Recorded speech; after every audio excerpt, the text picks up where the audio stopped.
Extra চ্যানেলে আপনাদেরকে স্বাগতম। আজকে আমি আপনাদের তৈরি করে দেখাবো ক্যারামেল এগ পুডিং। যারা নতুন নতুন পুডিং বানানো শিখছেন তাদের জন্য 2টা ডিমের এই পুডিং রেসিপিটা অনেক কাজে আসবে।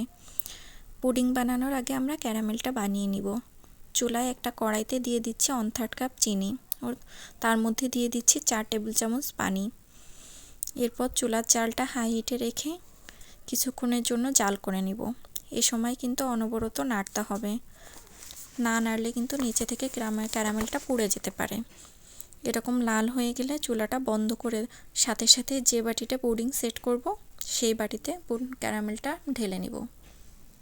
এই কাজটা কিন্তু দেরি করলে হবে না, সাথে সাথেই করতে হবে, না হলে ক্যারামেলটা জমে যেতে পারে।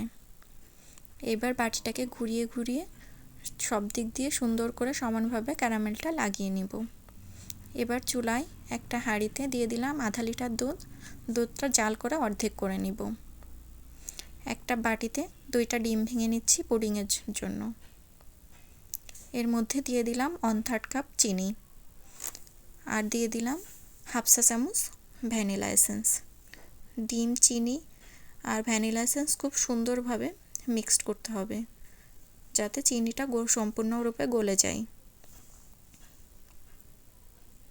চিনি সুন্দরভাবে মিক্সড করা হয়ে গেলে এবার এর মধ্যে দিয়ে দিব সেই জাল করে রাখা দুধটুকু। দুধটা কিন্তু এখানে উষ্ণ গরম রয়েছে, তবে দুধটা বেশি গরম থাকা যাবে না, বেশি গরম থাকলে কিন্তু দুধটা ছানা কেটে যেতে পারে। এবার এটাকে খুব ভালোভাবে মিক্সড করে নিব। মিক্সড করা হয়ে গেলে এবার একটা ছাঁকনির সাহায্যে সেঁকে নিব দুধটাকে। এই ছাঁকার কাজটা কিন্তু অবশ্যই করতে হবে, এই কাজটা না করলে কিন্তু পুডিংটা স্মুথ হবে না, ভিতরে অনেক লাম্পস থেকে যাবে। দেখতেই পাচ্ছেন কতটুকু ডিম এবং দুধের মিশ্রণ ছাঁকনির উপরে থেকে গেছে। এবার এই ছাঁকা মিশ্রণটা পুডিংয়ের বাটিতে ঢেলে দিব। ঢালা হয়ে গেলে এবার একটা ঢাকনার সাহায্যে পুডিংয়ের বাটিটা মুখটা আটকে দেব। এখানে চুলায় একটা হাঁড়ি বসিয়ে দিয়েছি এবং তার মধ্যে দিয়ে দিলাম 2টা কিচেন টিস্যু।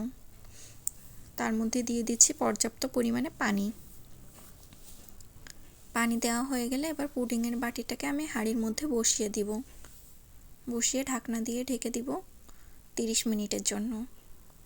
ঢাকনায় ছিদ্র থাকলে অবশ্যই ছিদ্রটা বন্ধ করে দিতে হবে। এখানে আমি একটা রসুন দিয়ে ছিদ্রটা বন্ধ করে দিচ্ছি। ফিরে আসলাম 30 মিনিট পরে। তো এবারে পুডিংটাকে একটা কাঠির সাহায্যে চেক করে নিব।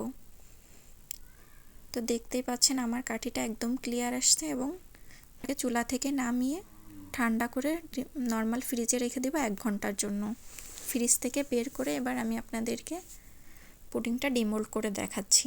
একটা ছুরির সাহায্যে পুডিংয়ের চারপাশটা এভাবে পাত্র থেকে ছাড়িয়ে নিব, তাহলে পুডিংটা ডিমোল্ড করতে সুবিধা হবে।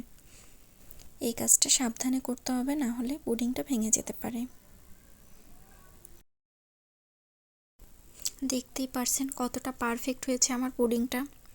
আপনারাও কিন্তু এই সেম রেসিপি ট্রাই করলে আপনাদের পুডিংটাও কিন্তু এরকম সুন্দর ও স্মুথ হবে।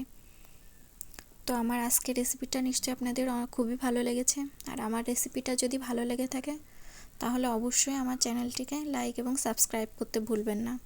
আর নতুন নতুন রেসিপি পেতে আমার চ্যানেলের সাথেই থাকবেন। আল্লাহ হাফিজ।